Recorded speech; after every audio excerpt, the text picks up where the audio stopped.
Assalamualaikum warahmatullahi wabarakatuh. Nama saya Rima Jeni dengan NIM 21042205. Hari ini saya akan mempresentasikan materi pertemuan 5 dalam mata kuliah Administrasi Kependudukan dan Lingkungan Hidup yang diampu oleh Ibu Nora Eka Putri. Kedudukan aspek-aspek kependudukan dalam meningkatkan kualitas kehidupan. Aspek-aspek kependudukan memainkan peran penting dalam meningkatkan kualitas kehidupan suatu masyarakat. Berikut adalah beberapa kedudukan aspek kependudukan dalam hal ini. Yang pertama, potensi sumber daya manusia. Jumlah penduduk yang cukup besar dapat menjadi modal penting bagi suatu negara. Dengan jumlah penduduk yang memadai, suatu negara memiliki potensi sumber daya manusia yang besar untuk menggerakkan sektor ekonomi, mengisi kebutuhan tenaga kerja, dan berkontribusi dalam inovasi. Yang kedua, kontribusi terhadap pertumbuhan ekonomi. Penduduk yang jumlahnya memadai dapat memacu pertumbuhan ekonomi suatu negara. Dengan populasi yang besar, ada lebih banyak orang yang dapat bekerja, menghasilkan produk dan jasa, serta membayar pajak. Hal ini dapat mendukung pembangunan infrastruktur dan program-program kesejahteraan. Yang ketiga, dinamika sosial dan kultural. Jumlah penduduk yang beragam dapat menciptakan dinamika sosial dan kultural yang kaya. Dengan keberagaman ini, masyarakat dapat memperoleh berbagai pengalaman dan perspektif yang berbeda, memperkaya kehidupan sosial dan budaya. Yang keempat, konsumsi dan pasar.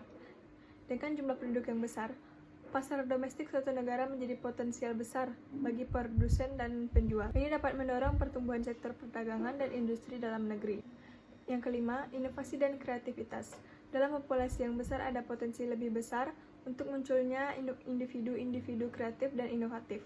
Inovasi dapat menjadi pendorong penting dalam meningkatkan kualitas kehidupan melalui pengembangan teknologi, produk, dan layanan baru. 6. Pemberdayaan wanita dan keseimbangan demografi. Kedudukan aspek pendudukan juga mencakup pemberdayaan perempuan dan mencapai keseimbangan demografi antara laki-laki dan perempuan. Pemberdayaan perempuan dapat meningkatkan partisipasi mereka dalam kegiatan ekonomi dan politik, serta memperkuat kesejahteraan keluarga dan komunitas. Yang ketujuh, kesehatan dan pendidikan. Kualitas kehidupan sangat tergantung pada kesehatan dan pendidikan penduduk.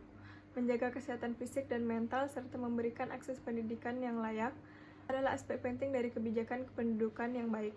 Yang kedelapan, pengelolaan lingkungan hidup dan sumber daya alam. Jumlah penduduk yang berlebihan dapat memberikan tekanan besar pada lingkungan dan sumber daya alam. Oleh karena itu, pengelolaan populasi yang bijak perlu dipertimbangkan untuk memastikan keberlanjutan lingkungan hidup. Yang kesembilan, keamanan sosial dan kesejahteraan. Jumlah penduduk yang stabil dan berkelanjutan memungkinkan pemerintah untuk lebih efektif dalam menyediakan layanan kesejahteraan sosial seperti kesehatan, pendidikan, perumahan, dan perlindungan sosial.